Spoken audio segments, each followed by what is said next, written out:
SS TV. Hi, welcome to SS TV. ఈరోజు Bigg Boss ఎపిసోడ్లో ఏం జరిగిందో తెలుసుకుందాము.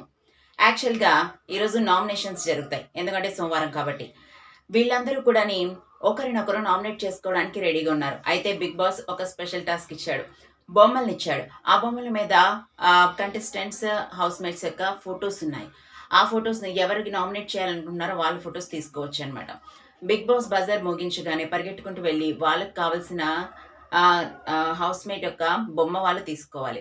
తీసుకొని ఎందుకు నామినేట్ చేస్తున్నారో కూడా చెప్పాలి. అయితే కొన్నిసార్లు అనుకోకుండా పరిగెట్టే ఇదిలో పక్కన వాళ్ళకి కూడా వాళ్ళనే నామినేట్ చేసేవాళ్ళు సేమ్ పర్సన్ అవ్వడం వల్ల తోసుకుంటూ తీసుకోవడంలో మిగిలిపోయిన బొమ్మని మిగతా వాళ్ళు తీసుకోవాల్సొచ్చింది. సో, అలా తీసుకోవడం వల్ల మిగతా వాళ్ళనుకున్న వాళ్ళని నామినేట్ చేయటానికి లేదు. సో, సంజన మొదటిసారిగా ఆఖరిగా వచ్చింది. అండ్ అనుకోకుండా రీతు బొమ్మ తన చేతిలోకొచ్చింది. ఎందుకంటే రీతుని నామినేట్ చేయకపోతే తను సెల్ఫ్ నామినేట్ అవుతుంది. సో, కాబట్టి నామినేట్ చేయాల్సొచ్చింది. అయితే సంజన ఈ విషయంలో చాలా బాధపడింది. ఆమెతో నాకు ఏ ప్రాబ్లమ్ లేదు. కానీ బిగ్ బాస్ పెట్టిన ట్విస్ట్ వల్ల నేను ఆ అమ్మాయిని నామినేట్ చేయాల్సొస్తుంది. సో, నాకెంతో బాధగా అనిపిస్తుంది. ఇలాంటి సిట్యుయేషన్‌ని ఎందుకు క్రియేట్ చేస్తున్నావు బిగ్ బాస్ అని వంటగదిలో ఏకధాటిగా ఏడవడం స్టార్ట్ చేసింది. దాంతో అక్కడికి రీతు వచ్చి, మీరేం ఫీల్ అవ్వకండి. ఇది జస్ట్ గేమ్ కదా! మీరు చేతిలో నా ఫోటో ఉంటే మీరు ఏం చేయగలరు? మీకు అదే వచ్చింది కాబట్టి మీరు తప్పకుండా మిమ్మల్ని మీరు సర్వే చేసుకోవడానికి నన్ను నామినేట్ చేయాలి. ఇందులో తప్పేం లేదు. నేను ఏమీ దీన్ని పర్సనల్‌గా తీసుకోను. ఏం బాధపడకండి అని చెప్పేసి రీతు ఉన్నది. రీతు నీ మీద నాకు ఎటువంటి పాయింట్స్ లేవు కనీసం నామినేట్ చేయడానికి. నేను నామినేట్ చేయాలనుకున్న వాళ్ళు వేరు. కానీ ఈ విధంగా నామినేట్ చేయాల్సొస్తుంది అని చెప్పేసి సంజన బాధపడింది. దీనంతటిని చూసిన గౌరవ్, జస్ట్ ఇవి నామినేషన్స్ బిగ్ బాస్, ఇంత డ్రామా అవసరమా చెప్పండి? ఇదంతా కొంచెం కన్నింగ్‌గా అనిపిస్తుంది అని చెప్పేసి గౌరవ్ కెమెరాస్ దగ్గరికి వెళ్లి చెప్పడం జరిగింది. ఆ తర్వాత దివ్య ఇప్పటిదాకా నామినేట్ అయిన వాళ్ళ గురించి పక్కన పెట్టి, నామినేట్ కాని వాళ్ళలోంచి నీకొక స్పెషల్ పవర్ ఇస్తున్నాను. నువ్వు నామినేట్ చేయొచ్చని దివ్యకి చెప్పారు. దివ్య వెంటనే తనుజాని నామినేట్ చేసింది. నువ్వు అవతల వాళ్ళతో బాండింగ్ విషయంలో ఇంకొకరిని ఇంజెక్ట్ చేయడం కరెక్ట్ కాదు. సో, నీకు తెలిసింది ఒకటి, తెలియాల్సింది వేరు. కానీ నీకు తెలిసిన దాన్నే నిజం అనుకొని దాన్ని వేరేగా పోర్ట్రేట్ చేస్తూ ఇద్దరి మధ్య నువ్వు కనెక్షన్‌ని కట్ చేయడంలో ఫస్ట్ ఉంటావు అని చెప్పేసి దివ్య తనుజని, ఎవరి గురించి మాట్లాడుతున్నానో భరణి గురించి మాట్లాడుతున్నాను. సో, భరణి గారితో నాకు జాగ్రత్తగా ఉండమని, నాతో బాండింగ్ కట్ చేసుకోమని నువ్వు చెప్పిన విషయం నాకు తెలుసు.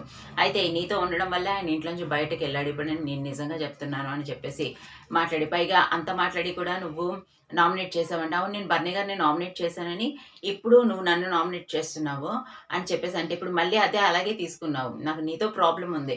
మొన్న వారం కూడా నేను నామినేట్ చేయాల్సొచ్చింది. కానీ నామినేట్ చేయలేకపోయాను. నేను ఖచ్చితంగా నిన్ను నామినేట్ చేస్తున్నాను. ఇది భరణి విషయం కాదు. అయినా నువ్వు భరణిని నామినేట్ చేసావు కదా!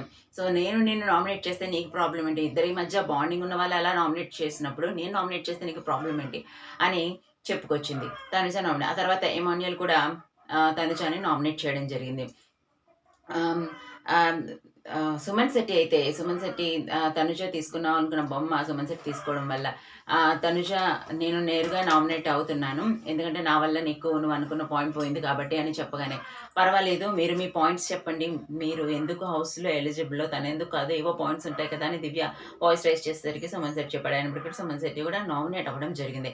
ఆ తర్వాత ఎమాన్యుయల్ వచ్చి, నిన్ను నామినేట్ చేస్తున్నాను. నువ్వు ఎంతో సేఫ్ గేమ్ ఆడుతున్నావని ఎక్కడో నాకు అనిపిస్తుంది. ఇప్పటిదాకా సపోర్ట్ చేశాను. కానీ నువ్వు నాకు ఏం చేయాలో అది చేశామని చెప్పేసి తన వెర్షన్‌లో తను మాట్లాడాడు. ఆ తర్వాత తనుజ కూడా ఎమాన్యుయల్‌ని నామినేట్ చేసింది. నేను నిన్ను నామినేట్ చేస్తున్నాను. ఎందుకంటే నువ్వు హౌస్‌లో అస్సలైన సేఫ్ గేమ్ ఆడుతున్నావు. అది ఎవరికీ తెలియట్లేదు. సో, నువ్వు నీ మాస్క్ తీసేసి ఆడితే బావుంటుందని నేను అనుకుంటున్నానని తనుజ ఎమాన్యుయల్‌ని నామినేట్ చేసింది. నేను ఇప్పటిదాకా సేవ్ చేశాను కాబట్టి నువ్వు టాప్ 5లో ఉన్నావు. లేకపోతే నువ్వు అసలు ఉండవు.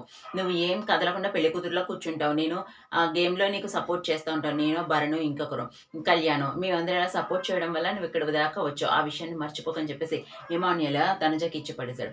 తనుజ అస్తమానం ప్రతిదానికి కోప్పడుతూనే ఉంటుంది. నాగార్జున చెప్పినప్పటికీ కూడా తను కోప్పడుతూనే ఉంది. సరే, ఏమవుతుందనేది చూడాలి. ఈసారి అయితే సాయి శ్రీనివాస్, కళ్యాణ్, భరణి, ఎమాన్యుయల్, అలాగే సుమన్ శెట్టి, సంజన వీళ్ళందరూ కూడా నామినేషన్స్‌లో ఉన్నారు. ఈసారి ఇంటి నుంచి ఎవరు నామినేట్ అయ్యి బయటికెళ్ళిపోతారు, ఎలిమినేట్ అయ్యి బయటికెళ్ళిపోతారు అనేది కామెంట్ రూపంలో తెలియచేయండి. మరిన్ని ఇంట్రెస్టింగ్ అప్డేట్స్ కోసం చూస్తూనే ఉండండి. SS TV. Like, share, subscribe.